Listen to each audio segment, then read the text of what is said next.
Good morning. It is inking day today for this illustration, and I've made a change to it since last time, so let me update you on that. First of all, with the sketchbook. So we left off last time with me doing the base of the illustration but not being sure on what to do with the smoke, so because it's a dragon. And I played around with some different designs for the smoke. So originally that was what I had going, but I changed it around to be more like this one in the end, but I squooshed it down a little bit and I added that to this illustration. So we have that sketched in now, so the sketch of this is done, and that means I can move on to the inking. And for the inking, of course, I'm going to be using brush pen, but I'm trying to decide which brush pen or brush pens I want to use for this. I may also need a fine liner for some of the details. I do have some 0.2 in this and also some 0.25 in micron, so those will do me just fine for any details.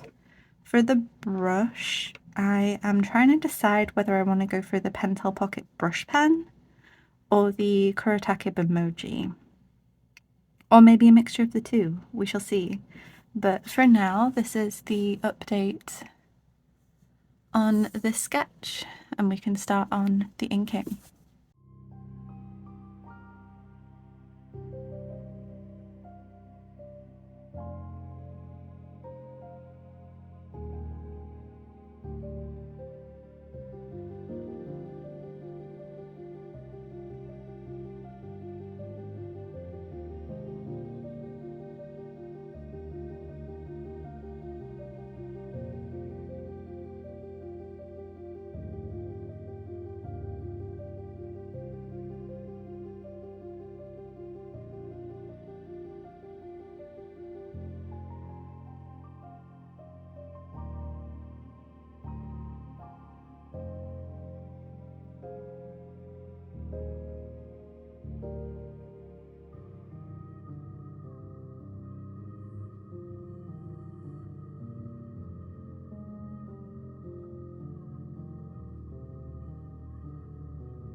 This is the progress on the dragon snake so far, and I'm done with the scales, but I just wanted to talk about my plans with the smoke. So I've decided for a definite now that I'm not going to ink the smoke lines. I'm going to keep them as pencil lines, and have the watercolour on top in order to make it look translucent. But I've also decided that the scales behind here I'm not going to ink as well, but they'll have some watercolour in order to make them look like they're partially obscured.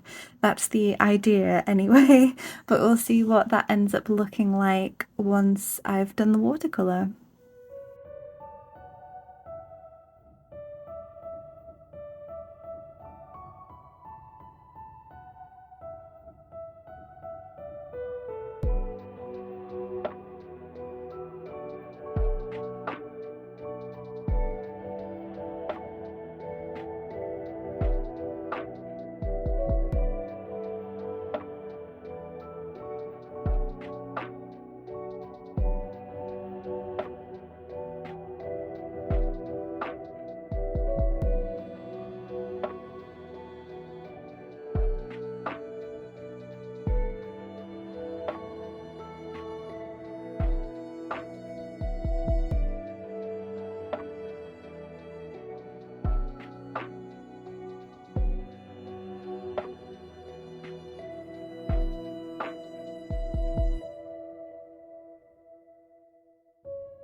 the inking on this is now done. I ended up just using the Pentel Pocket brush pen and the micron in the end. I didn't use the Bimoji. I kept it beside me, but I didn't end up using it. And now I'm going to be using a kneaded eraser to remove all of the pencil lines where I inked and also clean up the pencil lines here to have some finished pencil lines for the actual illustration. And then we'll be moving on to the watercolouring stage, but before I actually watercolour this, I'm going to do some colour comps to decide the colour scheme that I'm going with and the pigments I'm going to use. I have an idea already for her, but I want to play around with the colour combinations with her and the dragon. So we will play around with a few different compositions and see which one I end up liking before we dive right into the watercolour. So thank you for joining along with me for this inking bit, and then we'll get on to the watercolouring process and I'll take you along for that. So I'll see you next time. Bye!